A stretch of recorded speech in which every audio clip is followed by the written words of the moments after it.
Hello everyone and welcome back guys to, episode 9, I want to say, of Jamie and I's F1 2021, the Unnamed Motorsport podcast. Yes, we're back today reviewing the Azerbaijan Grand Prix, and what a Grand Prix it was. Kind of. I'm sure that'll get discussed over the course of this video today. But obviously we didn't do a podcast last week, Jamie and I were a bit busy. But Jamie, you've now finished your exams, haven't you? So you're a free man to go out and live your life. 3 months until I do any work again. Amazing. You are such a uni student. 3 months. Just to put that in context, Jamie's got 3 months before he does any work again. I've got 90 minutes before I'm back at work. So it says a lot between the pair of us here. And still, we're waiting on episode 10 of season 2 of Jamie's. I can't even remember which team you were doing a career mode with on F1 2020.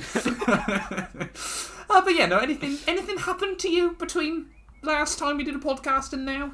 You been up to much? Not really. No. Exams. Finished exams. That was nice. Fair enough. Yeah. I think we've been enjoying the sun as well here in the UK. It's a bit warm today, I'll be honest, looking out the window. Yeah, it is actually.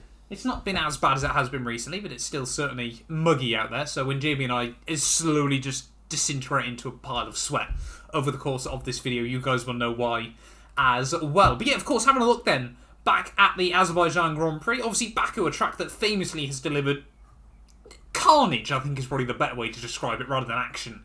I think it's safe to say. Heading into the weekend, though, Mercedes, 9th fastest car.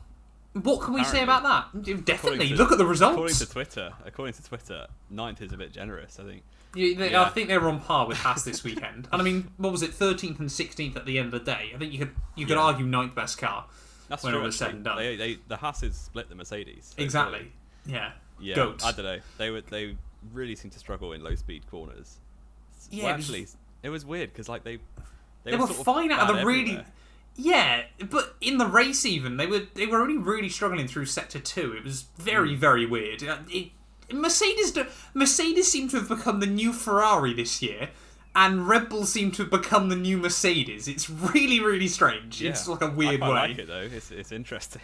It certainly made things interesting. You never know what mood to go into a race weekend with anymore.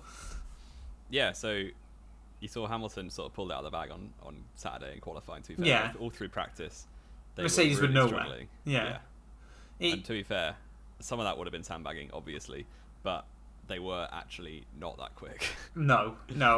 So anyway, you mentioned qualifying there. I missed most of qualifying. I was quite surprised when I got home from work and found out I literally got back in and watched the final Q3 runs.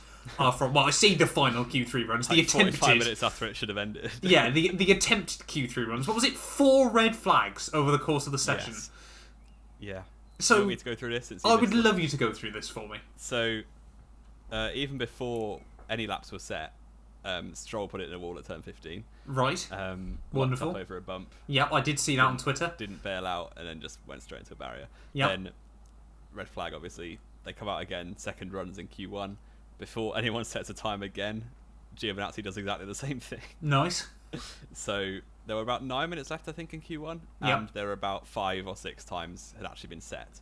So, yeah, it was all fine in the end. Obviously, because those two didn't set times, there was only really one more car other than the Hasses and the 2 that had crashed. So Q1 was a bit dead, really. So it was Latifi. Yeah.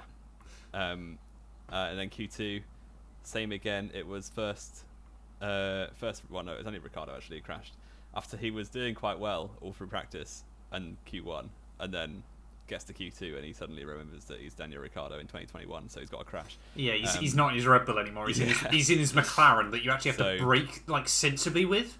Went straight on into the barrier at turn 3. Probably could have bailed out, but didn't think that fast. It's so difficult to judge, isn't it? Yeah, it is. Yeah. And then, that was the red flag in Q2. Yep. What was the first red flag in Q3?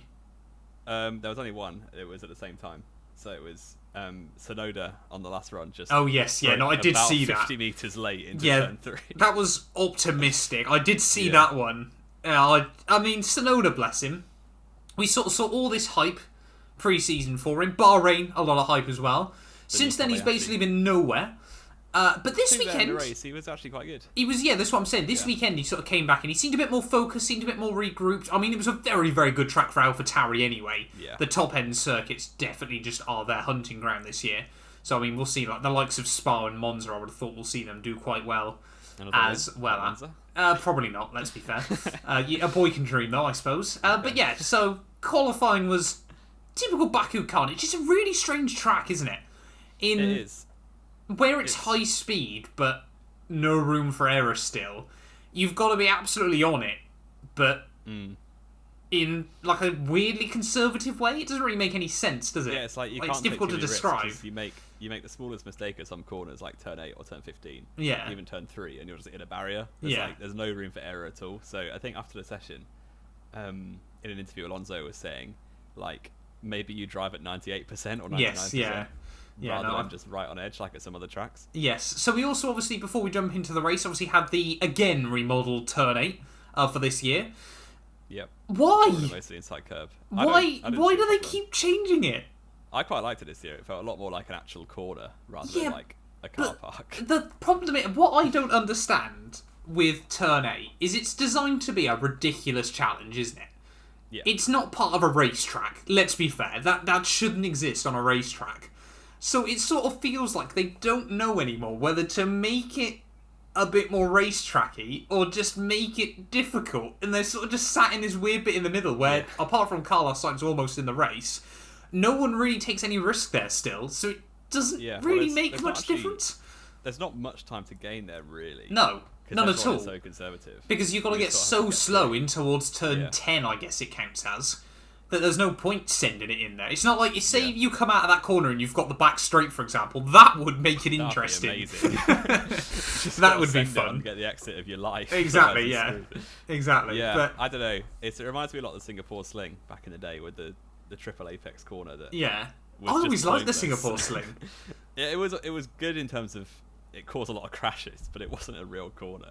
It was just stupid. Yeah, it was a bit ridiculous, once again. I guess that's what happens when... I'm guessing when Bernie Eccleston got the design through from Tilker, he snorted something off the table and just went along with it. But yeah, I mean, we had a surprise and another Leclerc poll. I actually put a poll out on the community tab on my channel. I've been doing a few more of those recently, going who would get pole. Or no, I put one out saying if people thought Ferrari would get another pole this year and where did they think it would come. And fair play, a couple of people did say Baku. Most people went Singapore, which obviously got scrapped about 2 days after I put the poll out. But people did genuinely believe, I think it's a bit strong, but people were saying Leclerc pole here. And it's a weird track that suits him in sort of a strange way, qualifying-wise. He's quite good at qualifying generally. Leclerc is a street track qualifying merchant. Fair play. I'd probably put him above Verstappen in terms of qualifying pace. Raw qualifying pace, and I would argue Charles Leclerc is probably the second best driver on the grid currently for qualifying laps. I think he also absolutely nailed the toe. You saw the Ferrari was basically as quick as the Red Bull in Sector 1 and 2. Yeah. And then Sector 3, they went nowhere in the race because they were losing like 4 tenths in the race. But he completely nailed his toe on the first lap. And then gained all the time back, so obviously was able to get pole. Yes, so fair play. Well, that means Charles Leclerc's now got more pole positions this year than Max Verstappen. Yeah. Which is kind of insane. He's got the same as Hamilton, hasn't he? Isn't it? What, we 6 races in? Bottas got 1, I swear. Didn't he? No, Bottas got Portugal, didn't he? Yeah, Bottas got Portugal, so he's got the same as Hamilton. Yeah. That's incredible, isn't it? But anyway, obviously we saw Bottas in 10th. We thought maybe that's just a bad Bottas qualifying session. Pretty much spent none of the Grand Prix higher than that either. I'm sure we'll talk about that in just a moment. But jumping in then to the Grand Prix, of course, I think a lot of the conversation pre-race was how long would Charles Leclerc be able to hold on. I think realistically, everyone, including Ferrari, knew he wasn't going to win unless there was typical Baku carnage. But, I mean, Hamilton got past him pretty much straight away, didn't he? Yeah, end of lap 2. So, even without DRS, he just got the really big toe. Yeah. Went straight past him into turn 1. Yes. Although he didn't actually pull away. It was quite surprising that with the slipstream. I wonder if that was a bit of strategy as well. Potentially, but you'd think if Hamilton just drops Leclerc really quickly, if he could have done, then he's got a big buffer to the Red Bulls already. What I was thinking he was trying to do, to be honest, was keeping the tyres in good nick. Obviously, he just sits out in front, lets Leclerc struggle in dirty air behind him. Obviously, Max Verstappen struggles in dirty air behind him as well. Obviously, and then just try and get the tyres just a little bit further, or keep them in better nick anyway. Obviously, he didn't end up taking him any further. We'll probably never know, let's be fair. But that's what I thought it seemed like from Hamilton, because it seemed obviously when he needed to up the pace, once the Red Bulls did get through on laps, well, it was pretty much in one lap, wasn't it? Max Verstappen got past him, and then Perez got him one lap later as well. So obviously, we saw then they got through on lap 7 and lap 8 of the Grand Prix there. Then, of course, we get to about, what was it, lap 14, I want to say, lap 13, lap 14, when Hamilton dives it in. That, yeah. It was actually the same time as Sainz went down the escape road, because I think we saw the yellow flag. Yes, yeah. Hamilton pitted in, because I think everyone just assumed carnage and safety car. Someone assumed someone had crashed and it's going to be a safety car. So Mercedes were gambling a little bit. I feel like they probably would have gone a bit further if they could have done. Possibly, yeah. Had it been a safety car, obviously they didn't actually know at the time because they hadn't shown the replay. No. But had it been a safety car, it was obviously the good decision to pit. Yes, yeah. But yeah, he got a bit screwed. It was a slow stop anyway, because he could have released him if they got a proper good stop ahead of Gasly. I don't think they could have released him ahead, to be honest. It looked a bit too close. It seemed really weird though, because like Gasly went past and he waited another like. Yeah, it seemed a really long delay. I'd never understand. Yeah, what I'm guessing, obviously, the traffic light system works. Is I'm guessing they sort of base it on worst case scenario, like you've got the car that's coming down the pit lane is meant to cut him right in front of you. Yeah. Obviously, because really, you could set the green light if it's Gasly as Gasly's alongside. Obviously, then you come out behind him, you slot back in. It felt like he waited there for about a second longer than he needed to. But anyway, I think it was a 4.3. 4.3, yeah, I'm pretty certain. But anyway, much longer than it should have been. Yeah. And obviously, Verstappen was licking his lips at that point. Behind or something. Yeah. Before. So even a bad in lap and just a normal stop would easily get Verstappen ahead. And of course, Red Bull did at 1.9 because that's what they do. Red Bull, just do that for some reason nowadays. He was comfortably ahead of Hamilton after the pit stop window. Yeah. Then we saw sort of just pulled away. Yeah. Then obviously we saw Perez do a couple of extra laps. It looked like Perez would get the overcut on Max Verstappen as well, until unfortunately Red Bull kind of botched his stop. Yeah. It seemed a bit strange. Yeah. I don't know whether there was an element of we keep Perez behind Max for now, perhaps. But you're just a conspiracy theorist. Red Bull don't make mistakes on pit stops. Don't give me that. They just don't, do they? But he wouldn't have been ahead anyway. He was like. It was going to be close. It was going to be very, very close. Yeah. Because I mean, he only came out like less than 2 behind him, I think. And obviously, when more than that, it was like 3. So, and he had a 4 point something. So he had to have like a 0.5 second pit stop to be ahead. Not quite sure that's how maths works, Jamie, but fair play. But yeah, so after that, obviously, let's be real, the race got a bit dull for a while. Yeah, it did. At the time, I was like, this is alright, because Verstappen was winning. Exactly. Like, okay, that's a good race. Exactly. We did have to tell Jamie off in our group chat, and he was like, this race was absolutely incredible. Like, well, it just wasn't. I didn't say it was incredible. You did. Come on. I saw a thing saying it was a snooze fest. I'm like, it wasn't a snooze fest. It wasn't a snooze. This is sort of what I tried to get right at the start of the video as well. Obviously, Baku doesn't generally provide that much action. It provides a lot of carnage, generally. Yeah. And there is a difference. It's not a massive difference, but it is a difference. Think back to a couple of seasons ago, the one with the really good Germany race in it. Yeah. In the wet, 2019. 2018 and 19, really. Everyone said that Germany race in the wet was the best race of the season because it was just carnage. Yeah. But for me, at least, my personal opinion, races like Austria that year, or Britain Silverstone for me will always stand out. Good. I think those 2 races were both way better because they were actual races rather than just loads of carnage. Yes, but obviously the casuals and the DTS fans love a bit of carnage. So exactly. Yeah. So obviously the race calms down for a bit. We see Sebastian Vettel lead some laps. Obviously you had Vettel fans on Twitter going absolutely wild, forgetting he still needs to pit. Goat. Exactly. Aston Martin tweeting out as you'd expect them to, obviously hyping it up, everything like that. Obviously still needed to pit, but fair play to him.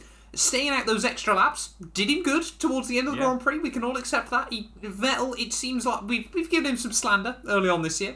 I think we'll both openly admit that. He seems to be finding his mojo a bit more.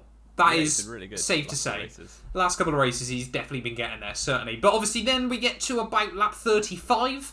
We still had Lance Stroll was sort of the unknown in this Grand Prix. If we got a safety car for Lance Stroll, things were looking incredible for him. He was going to... he started last. He'd leapfrogged himself up. Obviously, if he'd had to pit under a safety car, he would have come out in like P7, P8. He was having an absolute worldie. Safety car isn't coming. So, unfortunately, Pirelli decided Stroll is going to be the one that creates Stroll's going to be the one. He's just going to do it himself. Exactly. So, yeah, that was a bit worrying at first, actually. Yes, that was... He was in the car for ages. Yeah. turns out it was the team telling him to stay. Exactly, yeah. I don't think you had after Verstappen's crash, which obviously we'll mention in a moment. But yeah, obviously, that part of the circuit with cars still flying down, because apparently people weren't really obeying yellow flags properly down the straight for whatever reason. Not great, let's be fair. They waited so long for the safety car as well. Both times, yeah. Michael Massey, I think, has got some explaining to do at the moment. I think it's very easy for people to have a go at him for little things, but there's certainly some glaring issues that I think a lot of people can still see with the way he's running it at the moment. But yeah, no, obviously a very, very scary crash for Lance Stroll. Of course, it was the Pirelli rubber giving out. Obviously, wonderful to see him walking away from that incident as well. Obviously, I think, unfortunately, nowadays, we've probably come a bit too used to just seeing drivers walk away from big stunts like that, and obviously, we've had some reminders in recent years. Obviously, even Teo Porcher broke his wrist, hasn't he? In the Formula 2. He broke his wrist, in the Formula 2 race. Wow. But they're saying hopefully he's going to get back just in time for Silverstone. It's probably the only good reason the calendar's so spread out. It's like 6 weeks. This year's, race, so obviously we saw Lance Stroll have his incident. Obviously, like we said, lucky to get away with that one unscathed. Obviously, Vettel then, after the safety car restart, jumps Leclerc and Gasly, obviously, on his fresher rubber. Bottas, on the other hand, we haven't spoken about him yet. Started P10. I think he peaked out early on at about P7, P8 of the Grand Prix. That was even after a couple of cars had made pit stops. He was pretty much, I think, running net P9, maybe even net P10 from the very start. Behind Ricciardo. He got jumped by Lando in a McLaren. We watched him off the restart just go backwards. Yeah, it was shocking. I'm sorry. I've seen the Twitter clip. I made a tweet about it. That's how frustrated I was with Valtteri Bottas. What is going on with that man at the moment? P6 in the championship as well. His confidence is shot, I think. Yeah, surely he's on the way out this year. We say it every year, but surely this year. I think in previous years they've always said, like, as long as we're winning the championship, it's fine. He's getting the job done. Yeah. But this year, well, if it carries on the way it's going, I don't see Mercedes winning constructors. It's going to be interesting, isn't it? When you think about it. I know, obviously, it's a long way to go, and Mercedes could pull something out of the bag. But if it carries on the way it's going, Red Bull drivers have definitely been performing better than Mercedes drivers. Perez and Verstappen are a better lineup than Hamilton Bottas. Yeah, and that is pretty much just because Bottas is worse than Perez. Hamilton and Max are so they're even, so level. At this point, but and this is obviously the important thing. I mean, I don't know, obviously, if you guys have seen the clip on Twitter of Bottas on the restart. He loses 4 places. Everyone going around the outside of him. His positioning is woeful. He'll be following a car down the straight who's trying to look past someone else, and he'll just bail out early. Obviously, people will look at the wide open door down around the outside, and because it's Bottas, and he's built up this mentality for everyone. If, like Verstappen says, it's Bottas tax at the end of the day. Moves don't count on Valtteri Bottas. That easy to pull off. And how can a driver in a top team live like that with people knowing, like in midfield cars, that they can just fly around the outside of him? And it wasn't even good midfield cars. It was like, I think it was Norris. Norris got past him. Good midfield car. Raikkonen. Yeah, Raikkonen in an Alfa Romeo. Why? It was woeful from Bottas, and he couldn't even get back past them. He was stuck in between the Alfa Romeos the rest of the race. Yeah, it was crazy. It's so just frustrating. I used to try and stick up for Valtteri, but where we've seen so many in the midfield get so much closer, this is where I think even me is realising that he's just not clicking with it at the moment. And I think we also puts a lot of emphasis on just how well Hamilton did up until lap 49 of the Grand Prix. He really dragged that Merc into contention still up to that point. Yeah, I think he had a slightly different setup this weekend that obviously worked a bit better. Yeah. But still, Bottas should be doing... Hamilton, let's be fair... with a bad setup, it's still at least a top 5 car. Yeah, Hamilton should probably in that race have been sat in P3 watching the Red Bulls pull away and sort of not really doing much. Pulling out a bit of a gap to the guys behind, but not much in that Grand Prix. But the fact he was able to stick with Perez and Verstappen for as long as he did was kind of incredible. So obviously then we get about another 12 laps there or thereabouts before carnage ensues once more. Max Verstappen leading the Grand Prix, 5 laps to go, and another Pirelli tyre goes at 200 miles an hour. Jamie, what were you feeling as an apparent Max Verstappen fan? I was, very depressed. the Jamie did even tell me he wasn't willing to do the podcast if Hamilton won. After that, he just wouldn't. Yes. Yeah, I was the whole race long. Obviously, it was a bit dead, so we had a lot of time to think about things. I was like, "Oh, this is great!" Like Verstappen is going to extend the championship lead up to like 15 points. Yep. Good race. Like Red Bull 1-2 for the first time in ages. Yep. And then, the tyre blew up. Hamilton's then, well, if he finished second, it's what he's going to be 13 ahead. Yep. If he won, it was going to be 20 ahead. So. Yeah, things were not looking good for Max I wasn't Verstappen very happy. Fans. No. But yeah, luckily it worked out well in the end. Yes, yeah. And surely the question's got to be raised about Pirelli at the moment again. Yeah, I've seen some articles this morning.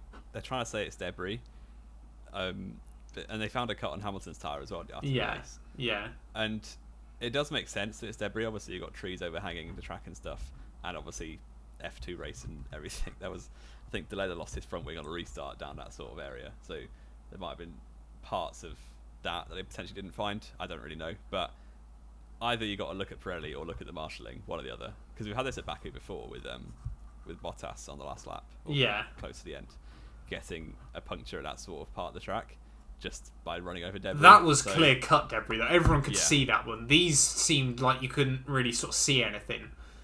Yeah. As well. I don't think it can be just a tyre failure, to be fair, because they wouldn't be that far out on their calculations. It seems difficult, but the fact they happen about the same amount of laps into a stint, and generally it seems like Stroll and Verstappen are two drivers that push their tyres hard as well anyway. Yeah, that's true. It's a bit difficult, isn't it? I can see Pirelli now being really conservative for the rest of the season. Yes, like 2013. I mean, we've got Silverstone coming up. Always a track that's hard on tyres. France isn't generally too bad. Yeah. Austria as well is not great. There's going to be questions being raised, surely. Yeah. Definitely. So, I don't know. I hope they don't change the tyres that much. Obviously, I don't want to see them blowing up all the time. But no, it's that fine balance. We don't want another 2013, do we, either? Where where either Mercedes or Red Bull then suddenly gets a huge leap forward from it. And just absolutely takes off and ruins the second half of the year. Wins 9 races in a row. Exactly. So obviously then after that one, we actually get a red flag. This was, I think a lot of people were saying, go on count back. Max Verstappen then wins the Grand Prix. Yep. Ridiculous. Ridiculous. I knew it never happened. Yeah. Funny. I mean, how bad would that have looked? If they went, Verstappen's had a puncture. Right, we'll go 2 laps back and say Verstappen still won.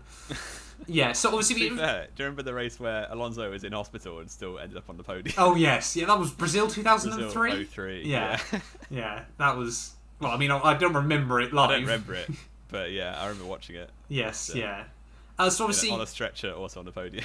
Nice, it's good going.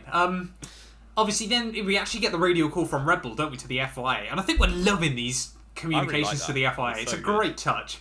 Let's be fair, from F1, but I can't remember who it was from Red Bull exactly. Jonathan Wheatley. It was Jonathan Wheatley, was it? It obviously was saying... I was thinking of Jonathan Legard, but obviously that was just... there's a problem there, man, wasn't it? There's a problem there. What a throwback. But obviously they were saying, red flag the race, let everyone go on fresh rubber so no one has to lose out by pitting. And it was a sensible idea, to be fair. It was very good, cool. Yeah. Obviously, we have a red flag for about 30 minutes, I want to say, there or thereabouts. Yep, and then far too long. It was a bit too long, to be fair. Obviously, we got to watch Max Verstappen kick stuff, sulk around, kick Hamilton's brakes. Monaco, really. Yeah, basically. Obviously, Hamilton then says it's a marathon. Yep. You're gonna have to go through this, Jamie. I might not be able to speak through the tears. Yeah, Hamilton on the team radio just before going around to the grid says it's a marathon, guys. Let's play it cool. Second place is good. And then before the first corner, has his settings wrong on his steering wheel. He had it was something called brake magic. Brake magic, yeah. It's for the outlap. It's for the outlap, safety car to warm the brakes really quickly. Yeah. So it puts loads of pressure on the brakes. It puts the bias all to the front, and then you obviously switch it off when you actually want to race because you don't want that for the actual racing. He forgets to switch it off or switches it off and then knocks it back on or something like that. And then gets a really good start, to be fair. Is ahead of Perez. The mixture of emotions in that moment, I'll be honest. I was really depressed for about a second, and then he locks up into turn 1 and drops to 16th. Yeah, it wasn't great. Absolute scenes. I might, when he did that, I might have swore in front of my grandparents, and I don't think they were too happy with me. I was so gutted because I was just waiting. I was waiting for it with a group of Gasly fans. Yeah. We were very happy. I'm sure you were. I was just waiting for the absolute eggery of Hamilton sitting there, ninth fastest car all weekend, bangs it on the front row, and then gets the luckiest win of his entire career. Just watching Kez get so depressed in the garage. I was probably getting blocked. I got rid of Twitter for the rest of the day. Good. I mean, it was one of those things, as a Hamilton fan, where I was absolutely gutted, but on the other hand, you can appreciate... He never makes mistakes, so you got to allow him one every now and then. Yeah, exactly. It wasn't the end of the world. People can go on about how Hamilton's making so many mistakes this year, but... 2, really? And one of them was arguably not entirely his fault anyway. And to be fair, neither were that big. It's just he got unlucky with the time. Exactly. And you compare that to Verstappen, who obviously completely bottled Portugal weekend because he invalidated qualifying. Obviously, they put him on a setup to lead the race. Second, to be fair, it's not like he went from second. Was it? No, it was third. Portugal. No, it was third at Portugal. Mercedes got 1-2, didn't they? No, they didn't. You sure? Yes, I'm sure. I'm adamant. Portugal 2021. Every race this season apart from Baku. Has he actually? I thought Bottas came P2. No, Verstappen rinsed him on the he did, didn't he? Yeah. On the outlap, Fair play. I thought... to be fair, I thought Bottas got P2 there. Fair enough. That wasn't as bad as I thought it was then. So obviously, But I mean, he bottled qualifying, which obviously put him on the back foot, and then obviously bottled fastest lap bonus point as well. Yeah. But it just seems like Hamilton's mistakes have come at worse times, which is fair enough. You know, you've got to be able to perform at any point. This is by far and away not the best start to a season Hamilton's ever had. No, not but at all. Remember, he always peaks out mid-year and just starts taking race wins. So I'm waiting for that come sort of Silverstone, hopefully from then on. When I'm there, seeing Hamilton win. Exactly, exactly. I'm hoping for some absolute mega stuff. But anyway, we've got a couple of extra laps to capitalise on before we get too much into that. Obviously, Perez then watches Hamilton fly down turn 1. The amount of see you again, Fast and Furious memes I've seen on Twitter has almost taken the fun out of it, but it's still quite funny even now as a Hamilton fan. We see a little bit of a scrap, though, between Leclerc and Gasly towards the end. How are you feeling then? Very stressed. Gasly running third, and then coming on to start the final lap of the race, Leclerc gets a tow. Gasly actually had engine issues all race, or for about halfway. They thought he did. Did they actually ever confirm if he did or not? They said that in Sector 3 he was losing time to Tsunoda all the time. Right. So he actually had a loss of power that stayed. So was it clipping or something, wasn't it? I heard. Something like that, yeah. Something with the electrical. But the fact he was able to come back at Leclerc and just send it into one and actually slow the car down was pretty amazing. It was a good goal by him, Fair play. Fair play. It seems like, again... I was very happy. You're obviously a huge Gasly fan, so we take everything you say with a pinch of salt, but even I can say Gasly is most weeks still getting the most out of that car. Pretty much everything he can out of it, and he is delivering good results at the moment as well. So we see, I think, for general F1 fans, one of the best podiums we've seen in a long time. Yeah, it was pretty good. Perez wins. I was happy to see that. Vettel second. He did a cracking race. Fair play to him. And then Gasly P3 as well. There was a very surprising podium, but still a very good podium. Yeah, no one would have predicted that before. No, fair play. And I think we've got to give a special shout out to Seb, don't we, here? The last 2 races, he has been absolutely flying. We're starting to see old Seb back. And I know we've said this before, we want to see old Seb back to a certain degree. It's good to see him feeling a bit more comfortable, getting in the groove, and getting some big results. 28 points now he's on after the last 2 Grand Prix. He's up to 9th in the championship as well. How much more can that man get at that the Aston Martin? I can't get the right team. Give me 3 chances. There's far too many A's this year. It's ridiculous. But I can still see him sort of getting like P7 in the championship come season's end. He's actually the top scorer. No, the second top scorer. For the last 2 races. That's insane. It actually goes in the order of this podium. It goes... Perez top scorer. Vettel second, Gasly third. Is it Gasly third, is it? Has Verstappen not scored more points still? Oh no, Verstappen. So Verstappen scored more then, Only, no, they're equal, but he's ahead on countback. 15 and 8? Yeah, that's... 23, mate. Oh yeah, nice. Fair enough. Right, well, Jimmy can't do maths. So obviously, even after the race, we got a bit more drama. Perez had to stop pretty much after the line because of a hydraulic issue. They were like, congratulating, like, well done, Checo, stop. Get the car, stop, man! Yeah. I thought he ran out of fuel, but apparently not. No. And then obviously we had, Pirelli as well, found cuts on Hamilton's tyre post-race, apparently by debris as well, so again, we don't really know what's going on with that. I think it's going to take a bit more time before we get any sort of solid idea about what that was all about from this weekend.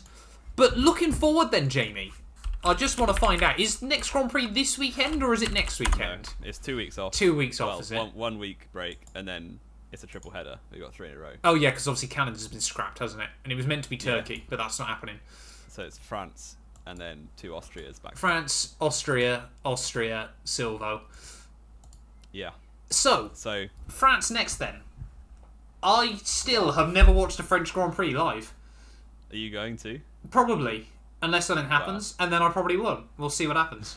I feel like I'm going to go out on a limb here. I feel like this is going to be the year Paul Ricard delivers. Oh, wow. That's a bold statement. It's a bold statement. I'm well aware. I am going to say Paul Ricard this year is going to deliver us, not the best race of the year, but a top 5 race of the year. You are mental. I am. I'm more than happy to accept that. It is going to be a snooze fest now I've said that. It'll be Hamverbot. You're going Hamverbot as your top 3. I am going to... So you're saying Hamverbot, are you? Top 3. I am going to go Perez. Top 3. Wow. And can we just add quickly, because we completely forgot about that, Perez, what a signing he has been now for Red Bull. Proven his worth. To be fair to him, very good. I mean, he's had what? 2 5ths, 2 4ths? Yeah, that's his first podium. First podium, and it was a dub. Perez is proving. At the start of the season, he's the king of Baku. He said at the start of the season, judge him after 5 races. Yeah, 6th race. 5 races. Picks up a dub. Race he's won. Yeah. It's insane. Perez is such a good driver, and this weekend it felt like everything clicked for him. He was matching Max pretty much all weekend long. Yeah, he did exactly what Red Bull want. Exactly. From a second driver. Perfect. Perfect weekend from Perez. And like we said, he's delivered so well at Baku in the past. He's the first driver to win for two different teams in the hybrid era. Which is crazy. It's mental, that stuff. I mean, you say that 6 months ago, 7 months ago, and it seems ridiculous. Yeah. His stock must be so high right now, and I'm so happy for him. After being dumped by Aston Martin, must be looking at that thinking, what on earth have we done? Although again, Vettel's doing well. Vettel finished second. They've done pretty well. You just think, you have Vettel and Perez in your car, you've got a mad lineup midfield-wise. Yeah. And once now if Vettel continues to perform at the level he's performing, the same with Perez, you've got a mad lineup there. Not going to happen, but still, we can appreciate that. Another stat I want to bring up. It's the first time. Oh yes, yeah. The Hamverbot. None of them have been on the podium. None of them scored points, yeah. None of them scored points since Japan 2013. Which is insane, because Verstappen was still karting. Yeah. This is also... Bottas in a Williams. It was like 14th fastest car at that point. This is also the first time Verstappen's led a single-seater championship. That was after Monaco. That was after Monaco, yeah, but still. Yeah. He's still leading it for now, which is just ridiculous as well. There's all kinds of crazy stats coming out of it at the moment. But obviously, France in 2 weeks, though, I think, I'm saying it's going to be a good one. It probably won't, but still, I'm intrigued to see what happens. I can't get myself excited by you. No, we'll wait and see. I'm going to go, it's a terrible race. You're going to say it's a terrible race. Fair enough. Let us know, obviously, your predictions for the top 3 down below as well, obviously. We might try and get a podcast out next week. We'll see what happens, obviously, depending on how busy we both are. Everything like that. But yeah, Jamie, a rating of 1 to 10 then, for Baku. I would say 7. You'll go with a 7? Yeah. I was going to go a 7.5, and I thought you'd go like a 9. No, it was... If you take out the last 2 laps, it was pretty standard. It wasn't... Yeah. It was obviously exciting, but it wasn't like a absolute amazing race. Yeah, Baku delivered everything I think we should probably expect from it at this point. But it can't be long before it just has a snooze fest at some point and people want it straight off the calendar. Yeah, that's true. But we'll wait and see about that just yet. But anything else to add? I think everything all wrapped up? I think that's everything. We won't talk about F2 this weekend. No, we won't talk about F2 this weekend because Guan Yu Zhou does nothing at all. And it's lovely to see. Baku's a terrible circuit. Circuit get a grip. But thank you all so much for watching this video. Nonetheless, obviously, if you guys have gone on to enjoy, make sure you do leave a like, get yourself subscribed. We're almost at 15,000 subscribers now on the channel as well. You know, we're down into like the final 250 of that as well. It is kind of insane at the moment. But yeah, we'll be back very, very soon with either a French Grand Prix preview or a review, depending on how busy we are. We'll see you guys there.